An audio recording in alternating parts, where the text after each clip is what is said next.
So today we are going to be talking to you about how to trim your puppy's nails, or actually teach him how to accept having his nails trimmed.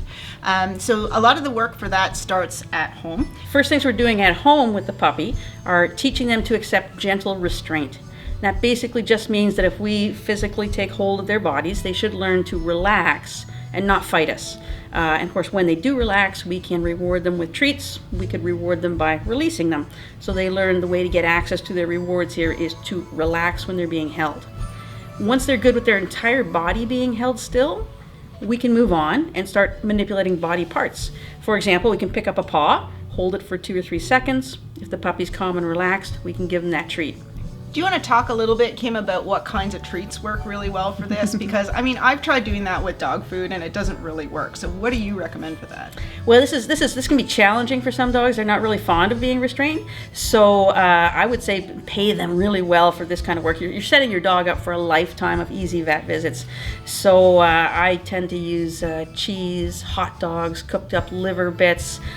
Really high value things where the dog says, hey, I'm totally into this. I'm learning what I'm supposed to do. Not only am I learning what I have to do, I'm loving doing this.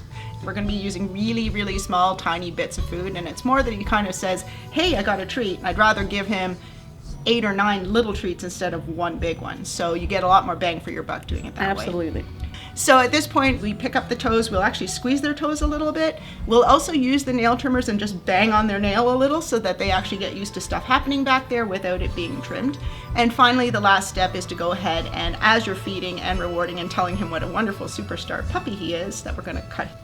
Try to be careful, there's a blood vessel in there. You do want to be really cautious of not hitting that because it hurts. And then they say, I don't like you touching my toenails anymore. And then finally, we want to reward the puppy for staying calm. And there is no hard and fast rule that says you have to trim all of his forefeet all at once.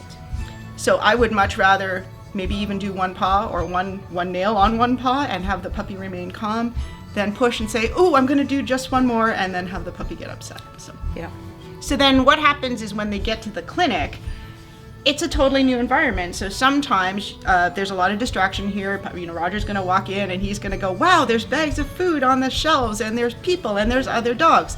So what we want to do is we want to make sure we bring those same real favorite treats with them because we know that highly distracted times for them mean that they are going to just lose their mind. So some of the stuff he knows how to do at home, he's going to get here and he's going to completely forget how to do it. So we usually will work either on a table or on the floor, and that'll depend on the dog. And for Roger, he's right now just barely still going to fit on my table, but he is very soon going to be a dog who's going to graduate to the floor. If you have a smaller breed puppy, you actually want to get them used to having someone working with them up on a higher table or level. And my favorite for this actually is the top of your dryer, so long as you don't have a stacker. Put a non-slip mat up there because it's perfect height to be able to reward the puppy and get them used to that. So when we come into the clinic, we are actually going to start off by handling his feet, same as we do at home. We want him to be comfortable, we want him to relax, we want him to keep eating, and you're going to notice that Kim's just going to keep feeding him while I'm handling his toes, so he actually doesn't realize he's having anything done. When a key element of the clinic is things can be going great at home when you're doing this work. Now we're at the clinic. It's a total stranger now manipulating your dog, and that's a whole different story.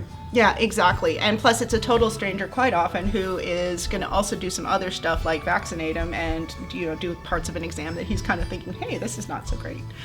So when it comes to toes, the other thing that I would say is that when you're picking up a dog's feet, have some sense of how they would normally hold their leg. If you're trying to pull their leg out from the side of their, out the side of their body because it's easier for you to see their toenails, that's really uncomfortable. That would be like you or I trying to balance on a leg and having someone pull our leg out at 45 degrees. So quite often prefer to pull the leg back behind the pet or underneath in the case of the front legs.